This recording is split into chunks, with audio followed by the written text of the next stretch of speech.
Je vais vous montrer mon process pour la colorisation. On finira le suicide Pokémon de Salamèche. Euh, D'ailleurs, on va d'abord finir la queue. J'avais pas mis assez de orange à mon goût dans celui-ci. Donc on va corriger ça tout de suite. Hop là. Donc ce qui est intéressant aussi, c'est quand vous dessinez, c'est de laisser passer un peu de temps entre deux illustrations. Parce que vous allez être beaucoup plus objectif sur votre illustration. Ça va vous permettre d'avoir un regard neuf. Et des fois, on fait un peu de la saturation et c'est pas évident de voir les défauts, de voir les incohérences ou les choses qui pourraient être améliorées. Donc n'hésitez pas à revenir plusieurs jours après sur votre dessin. Ça vous permettra d'avoir une meilleure maîtrise des détails de votre illustration. Voilà, donc ça c'est les couleurs qui ont été réalisées lors des derniers lives. Rejoins la communauté sur mon Patreon pour partager le plaisir de dessiner et de progresser. En devenant membre, tu pourras affiner ta technique en accédant à des fichiers PSD exclusifs, des tutos complets et des formations dédiées. Apprendre ensemble et partager notre passion du dessin, c'est notre raison d'être. Il y a deux états en fait en dessin. On trouve notre dessin tout pourri quelques jours après. Ça c'est que on manque de pratique, on manque comment dire, de technique. Et après il y a aussi quand ton expérience va évoluer, quand tu vas prendre du niveau.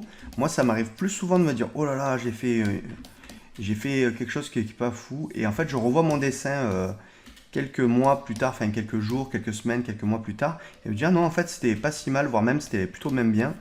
Donc ce qu'il faut garder, c'est pas mal d'objectivité en fait quand vous dessinez. Ce qui est difficile, c'est d'être objectif. Donc c'est aussi intéressant d'être dans une communauté, d'avoir du support et du soutien. Donc si vous avez des dessins, n'hésitez pas à le mettre sur le Discord.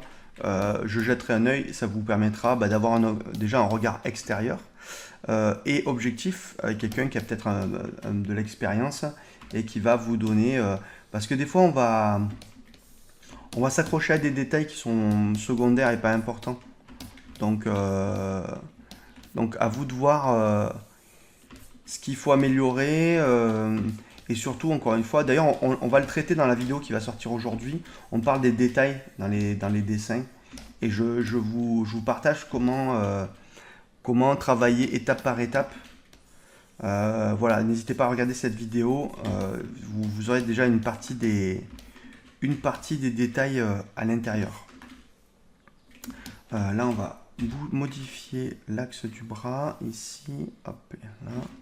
Donc là, pareil, sous Photoshop,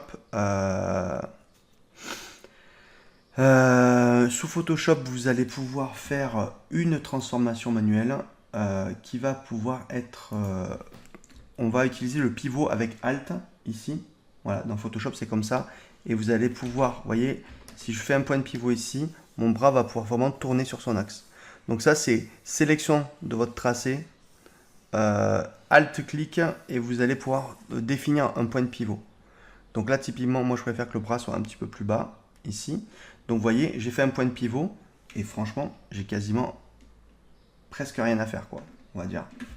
Hop, je valide ici. Alors, si je ne me trompe pas, il aurait fallu que je mémorise ma sélection. Mais si je prends cette fois-ci le SH et que je fais un CTRL-MAJ-T, voilà. Quand vous faites CTRL-MAJ-T, vous reproduisez le dernier mouvement que vous avez fait sous Photoshop. Donc ce qui est intéressant, c'est que j'ai pu déplacer mes repères d'ombrage avec CTRL-MAJ-T. Ça reproduit le pivot exactement sur le même endroit. Voilà. Donc ça, c'est intéressant quand vous devez prod des trucs. Donc celui-ci, on l'avait fait aussi en structure comme le carapuce ici. Donc vous voyez vraiment les étapes de construction. Comme je vous dis d'habitude, c'est hyper fondamental de travailler sur des structures. En tout cas, si vous êtes débutant. Évidemment, quand vous êtes aguerri, vous pouvez vous en émanciper. Mais je vous invite quand même à bien travailler ces formes-là. Parce que je retrouve souvent des problèmes de... Comment dire? Des problèmes de structure. Souvent dans vos dessins.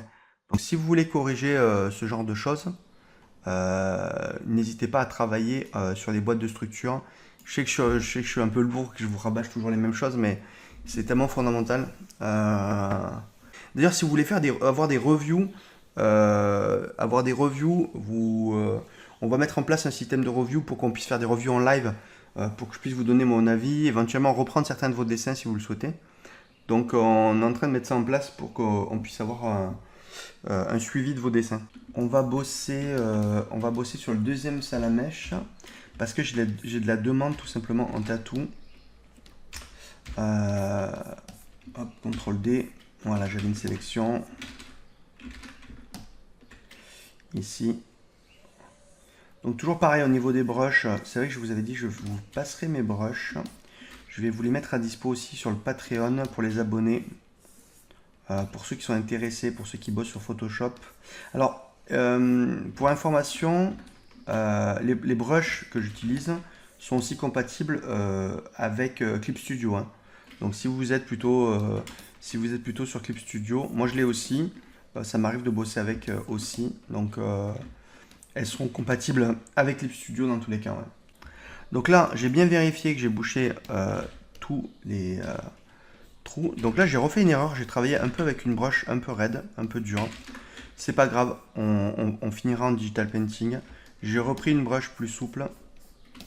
Quand vous allez faire du digital painting, quand vous faites votre base en digital, essayez plutôt de travailler sur des brushes qui sont un peu plus souples, parce que vu qu'on va essayer de les gommer à la colo, ça va être intéressant de pouvoir les les absorber dans votre dessin tout simplement. Hein. Donc là, je reprends mes petits slots que vous commencez à connaître. Si vous suivez Golem Level Up, vous savez que c'est un peu, j'allais dire, le passage obligé. Donc on reprend nos couleurs. Alors c'est vrai que je ne l'avais pas fait la dernière fois parce que j'ai mes habitudes. Je vais essayer de m'astreindre à vous montrer les techniques, les bonnes techniques, les bonnes méthodes pour faire vos dessins. Ici, voilà. Et éventuellement, ce que je vais faire, je vais utiliser une couleur voilà, foncée ici. Donc ça, c'est mon setup couleur que je vais utiliser. Donc je vous invite, quel que soit votre logiciel, même si vous travaillez en traditionnel, hein, à faire vos codes couleurs pour que vous puissiez travailler dans les meilleures conditions. Je ne travaille jamais assez les volumes après mon travail et tout déglingo. Ouais, c'est ça. Il faut, très bonne remarque de Zaz, il faut toujours travailler sur les volumes en général. Les formes, ce qu'on appelle les formes géométriques de base, qui vont vous donner une structure à votre dessin. Donc ça, typiquement, ce sont des dessins qui sont dédiés pour le tatouage et qui ont des codes de construction pour le tatouage. Si vous êtes tatoueur, illustrateur, mais si vous vous intéressez au tatouage, je vous partage ça parce que c'est important de préparer vos pièces à la couleur et de bien réfléchir à la taille que va avoir votre tatouage définitif sur la peau. Donc ça, c'est des choses qu'on verra en détail. Alors pour les stagiaires, pour ceux qui viennent, évidemment, mais on regardera aussi pour les Patreons. Pour les Patreons, j'aborderai ces sujets-là parce que je sais que certains d'entre vous que ça intéresse. Donc l'occasion aussi d'aborder ces sujets-là. Donc là, normalement, on va faire un nouveau calque qu'on va appeler col, C-O-L. Donc c'est pareil, quand je vous partage mes PSD sur Patreon, vous avez ma nomenclature, vous avez exactement mes codes ici. Je fais une sélection de tous les calques. Voilà, ici. Tous les calques. Et je vais virer CH, vous allez voir. Parce que mon CH perturbe ma colorisation. Et je le passe dessous. Voilà. Vous voyez, à partir du moment... Alors ça, c'est on va dire, c'est colorisation débutant. Mais ça peut tout à fait rentrer dans le cadre d'une colorisation professionnelle. Puisque dans le cadre d'une colorisation professionnelle, on va chercher à être productif. On va chercher à avoir quelque chose qui soit... alors je dirais pas rapide, mais en tout cas, avoir quelque chose qui permet d'aller plus vite. Donc là, pareil, je prends une couleur intermédiaire, un blanc ou un crème. Je vais faire mes mes eyes. Ici.